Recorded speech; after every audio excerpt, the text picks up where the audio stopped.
di mana para pendidik dan juga pemberi kesehatan tidak terlalu dihargai. Our job is improving the quality of life, not just dealing death. Ingat, di sini gue utamakan pasien, bukan keluarga pasien, apalagi oknum yang hanya memikirkan kepentingan pribadi semata.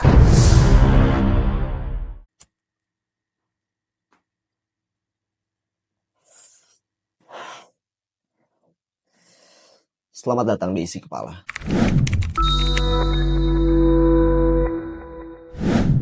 Hai, gue For, dan ini adalah konten baru gue.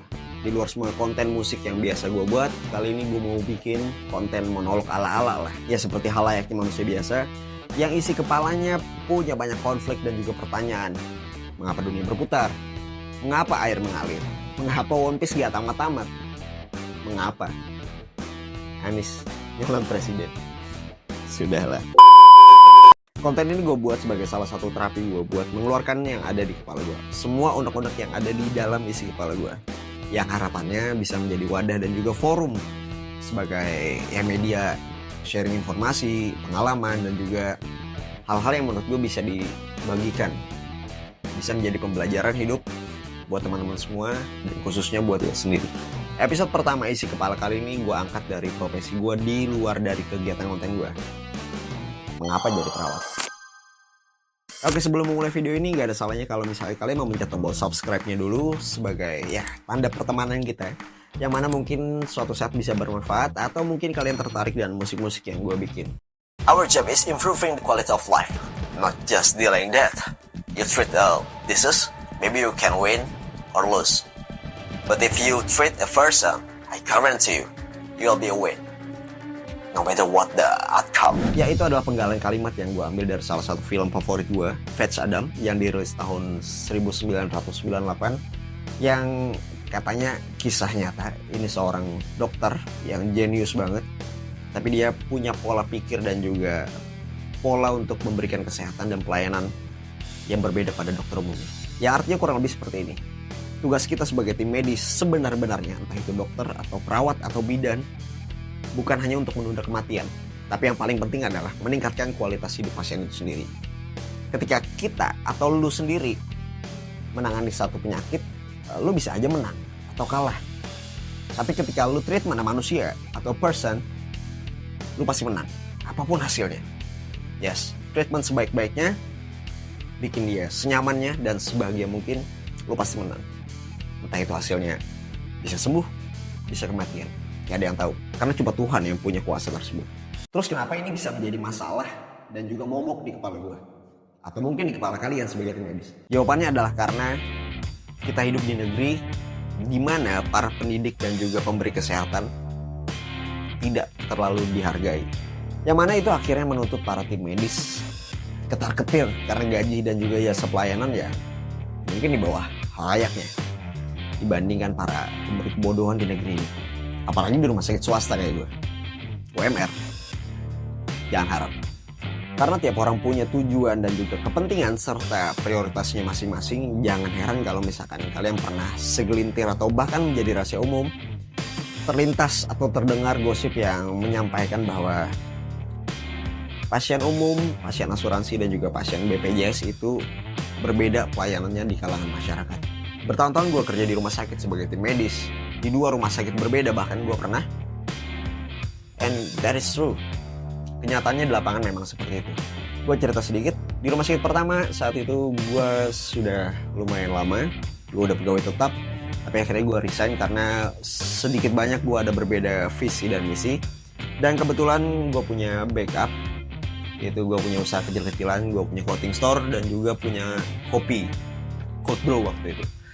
Dan gue punya brand sendiri, Last Pumps, yang akhirnya tutup di 2020, semuanya off gara-gara PPKM, ya COVID. Yes, kita balik ke pembahasan antara BPJS, umum dan asuransi. Semua pasien yang dilayani di situ sebenarnya tidak perlu ada pembeda. Tapi kenapa jadi pembeda?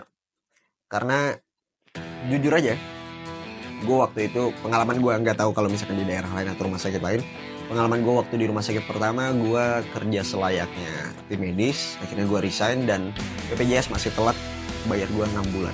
Entah itu kesalahan dari BPJS-nya atau dari rumah sakitnya, I don't know. Tapi emang saat gue resign, gue masih dibayar tiap bulan secara konsisten. Dan itu gak masalah, cuman rada telat aja. Mungkin itu jadi salah satu penyebab kenapa momok dari yang namanya umum, asuransi, dan BPJS dibedakan. 2012 nyokap gue saat itu dirawat selama kurang lebih 3 bulan di salah satu rumah sakit umum daerah di tempat gue di Kalimantan Selatan. Yang mana itu mengharuskan gue harus bolak-balik antara kampus, karena gue masih kuliah, antara kampus, kontrakan, dan juga rumah sakit. Dan gue balik ke rumah kontrakan cuma buat ganti baju serta mandi. Selanjutnya gue balik ke rumah sakit serta ke kampus.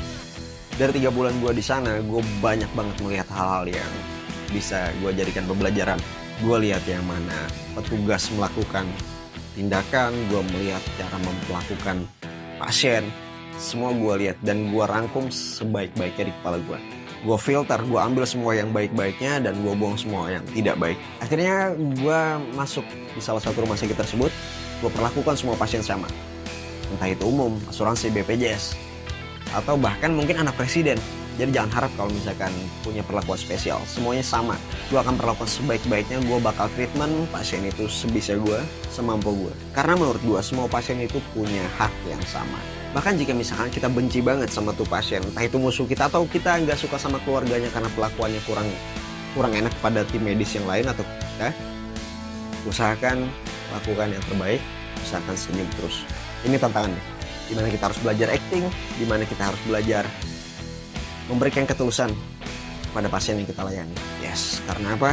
Karena mereka juga manusia. Entah kalian mau ngikutin SOP atau dengan cara kalian sendiri. Itu the best.